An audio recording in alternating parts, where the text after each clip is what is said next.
Olá, amigas! Boa noite!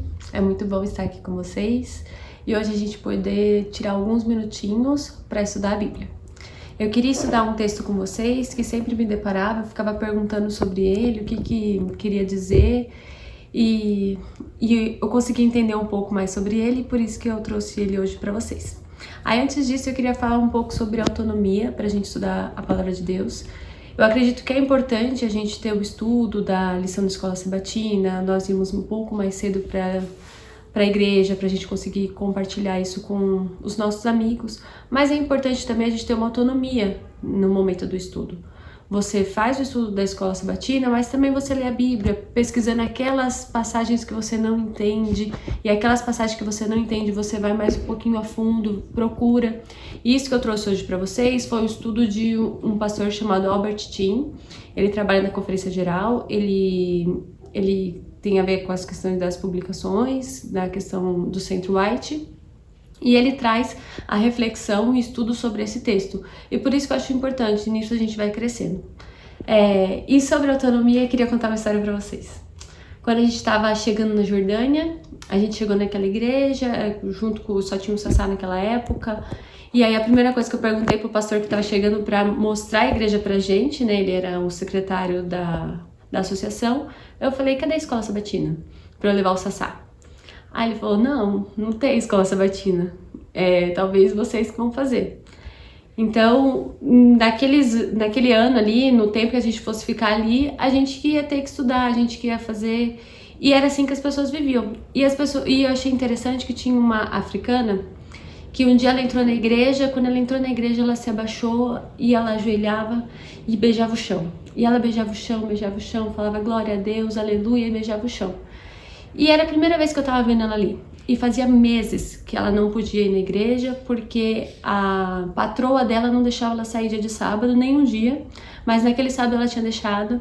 E ela tava muito feliz porque ela tava beijando no chão, tava agradecendo a Deus porque estava ali para adorar e glorificar a Deus.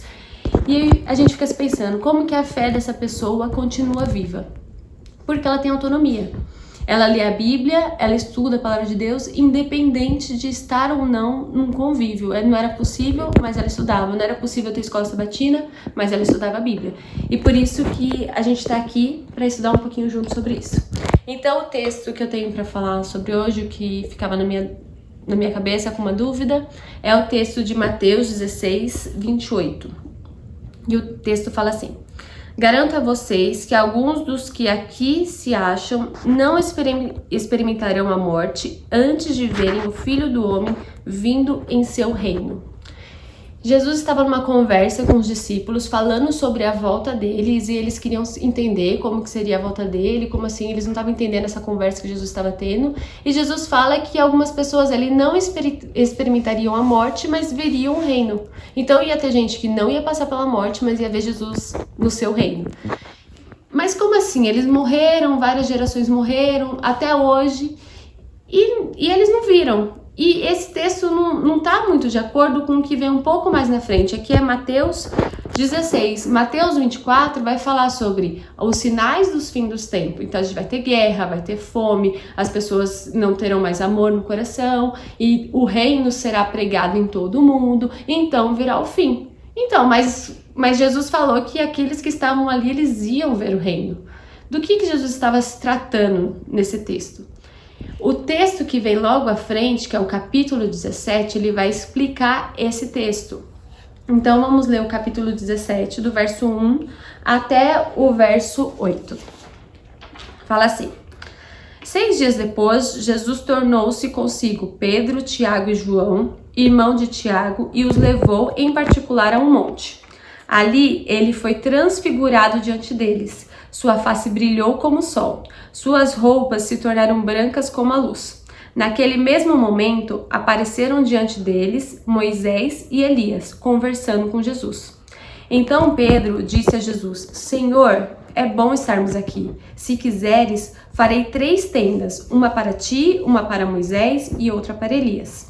Enquanto ele ainda estava falando, uma nuvem resplandecente os envolveu, e dela saiu uma voz que dizia: Este é meu filho amado, em quem me agrado. Ouçam-no. Ouvindo isso, os discípulos prostraram-se com o rosto em terra e ficaram aterrorizados. Mas Jesus se aproximou, tocou neles e disse: Levantem-se, não tenham medo. E erguendo eles os olhos, não viram mais ninguém a não ser Jesus. Então, esse estudo, esse artigo vai falar que esse texto que Jesus falou para eles, antes que o meu reino venha, vocês não vão passar pela morte, era isso que ele queria dizer, que seria esse momento da transfiguração.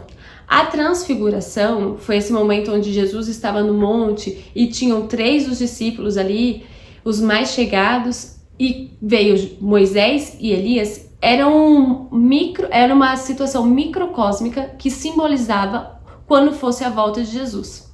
Pensem só, Elias queria dizer aqueles que não passaram pela morte e foram para o céu. Então vão ter algumas pessoas aqui no momento que Jesus voltar que elas não vão passar pelo momento da morte, elas vão para o céu. E Moisés é aquelas pessoas que morreram com a esperança de ver o seu Messias, com a esperança de ver Jesus voltar, porque a obra que ele fez acompanhou ele na morte. E aí aquela luta, aquela dor, aquele sofrimento, ele já não vai ter mais, porque já vai passar, a morte é um descanso para ele e depois ele vai ver o retorno de Jesus. Então era isso que estava querendo simbolizar tudo aquilo. Jesus estava querendo mostrar para Pedro que como que seria aquela volta. E depois, quando ele fosse pregar, ele pregou falando sobre isso. E olha só, como é verdade que isso foi o reino, uma demonstração do reino aqui na terra. Porque quando Pedro fala depois, lá em 2 Pedro, capítulo 1, versículo 16 a 18, olha só o que ele vai falar. Nós fomos testemunhas oculares da sua majestade. Ele recebeu a honra e a glória da parte de Deus. Este é meu filho amado, em quem eu me agrado. E nós ouvimos a voz do céu. Então ele estava falando no momento, olha, a gente viu o reino acontecer. Então é exatamente isso. Quando a gente se depara com esse texto, se alguém te perguntar sobre isso, mas como que é isso? Jesus não voltou? E como que tá falando aquilo? É porque estava falando da transfiguração. Então quando a gente tiver alguma dúvida sobre isso, a gente tem que pensar na transfiguração quando pensar sobre esse texto. E esse texto é uma esperança pra gente, porque ele faz memória daquilo que a gente tem como esperança, o principal da nossa vida, que é a gente poder encontrar um dia com Jesus. Então é isso que eu queria compartilhar com vocês hoje. Fico agradecida por vocês poderem me escutar um pouquinho. E nesse momento queria fazer uma oração para a gente encerrar esse momento. Senhor, muito obrigado por essa esperança que o Senhor coloca no nosso coração. Nós queremos pedir por aquelas pessoas que estão sofrendo, que estão passando por momentos difíceis, a família também, que o Senhor coloque essa certeza no coração, que o Senhor irá ver as nossas obras, que o Senhor irá nos salvar e que um dia estaremos todos juntos no céu. Alguns irão passar pelo momento da morte e vão encontrar com o Senhor. Outros não vão passar pelo momento da morte, assim como Elias. Nós queremos isso em nossa geração. Por isso, queríamos pedir o seu Santo Espírito para que possa nos convencer dos nossos erros, nos dar coragem para pregar o Evangelho, em nome de Jesus. Amém.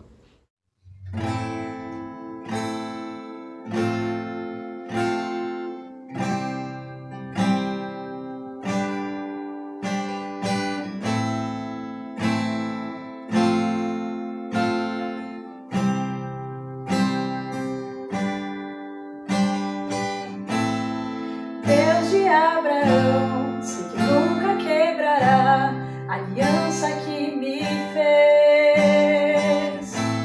Provado já está que o que prometeu ele cumprirá, mesmo em meio ao vento e à tempestade eu firme estarei, que eu possa entender se ele prometeu vai acontecer. Fiel tu és, Senhor, a mim. Fiel tu és, Senhor, a mim. O nascer do sol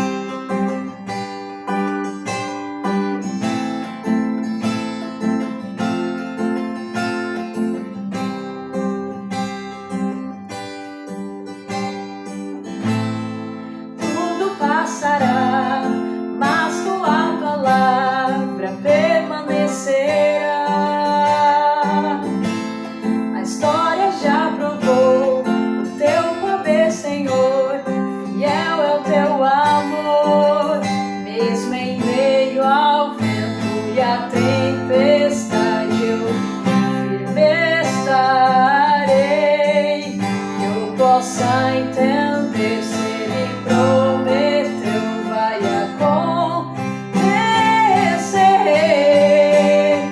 Fiel Tu és, Senhor, a mim. Fiel Tu és, Senhor, a mim. No nascer do sol, ao anoitecer, eu te louvarei. Fiel Tu és, Senhor, a